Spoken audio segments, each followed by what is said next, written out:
Hi everyone, welcome back.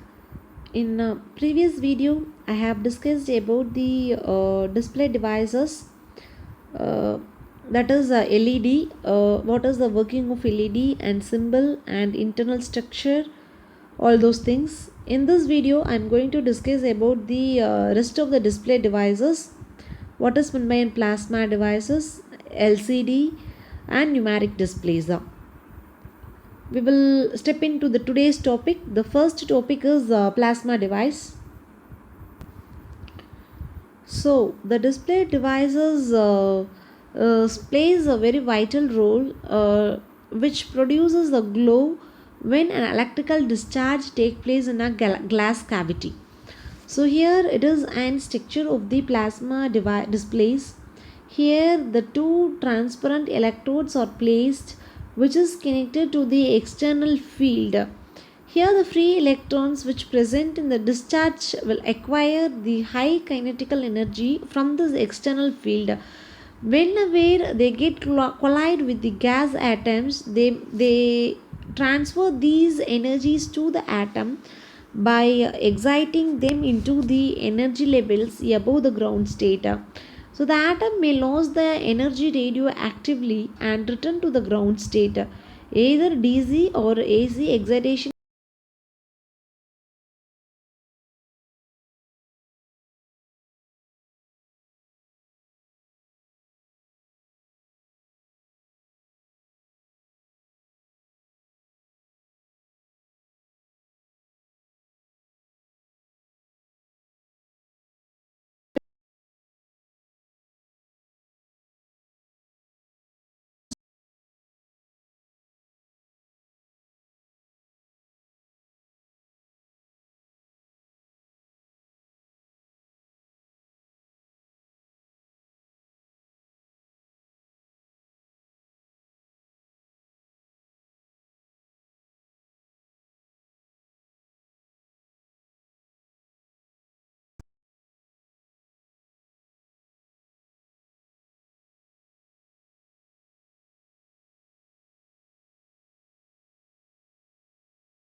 particular to the surfaces. So next one is about the this is the structure of the LCD display.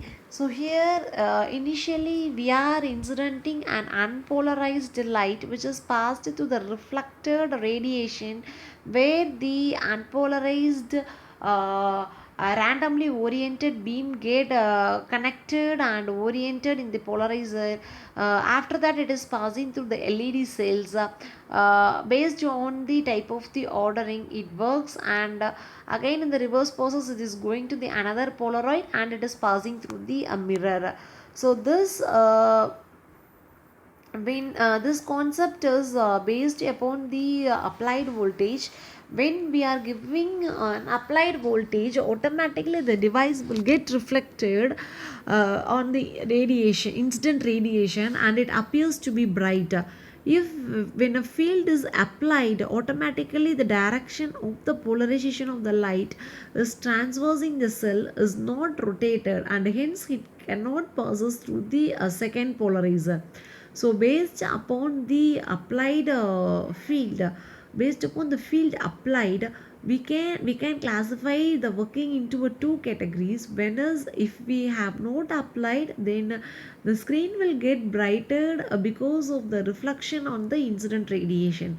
When we are applying the field, then automatically the transversing of the cell does not rotate, and there will be a no pause of the light to the second polarizer. This is the basic working of the LCDs. I hope you got a clear idea about the concept. And the next display is about the numeric display. So this requires a very small number of basic elements which is catered by using the LED and LCD. So here it is simplest format which is commonly used to represent numbers. Commonly we are using this in an seven bar segment concept. So here each bar might itself consist of a several discrete display elements depending on its size. So here it is classified into two basic methods by wiring up on a matrix display. Simpler of these are known as a common anode, and the anodes are wired together, and the cathode so has a separate connection which is made on it in the both row and column manner. So here this diagram shows the common anode method of connecting in an array. So you consider the individual cathode and the display elements and the anodes. So each display element is connected to the anode and the cathode either in the vertical or in the horizontal manner. So this numerical display uses the MOS transistor internally, and also the gate like drain source and the drain source and the gate. Where gate is connected to the matrix concept, it is connected to the column wise, and the source is connected to the row wise. So here the n number of elements are denoted for the external connections. So here the LCDs to hold each element for a long time, then the element address time. So here each element is connected to the drain of the MOS transistor, where the source and the gates are connected to the appropriate rows and columns which I said before. So if the element is to be on, then the voltage of the corresponding column is switched on to the element by applying the voltage pulse to the appropriate row. Since the LCD element consumes a very little current, the drain capacitance of the MOS may enable the element to remain on during the rest of the scan time when the MOS is switched off condition. So that's all about the remaining display concepts. Um, in this video, I have explained about the plasma display, LCD display, and the numeric display. We will continue the remaining topics in the upcoming videos. Thank you.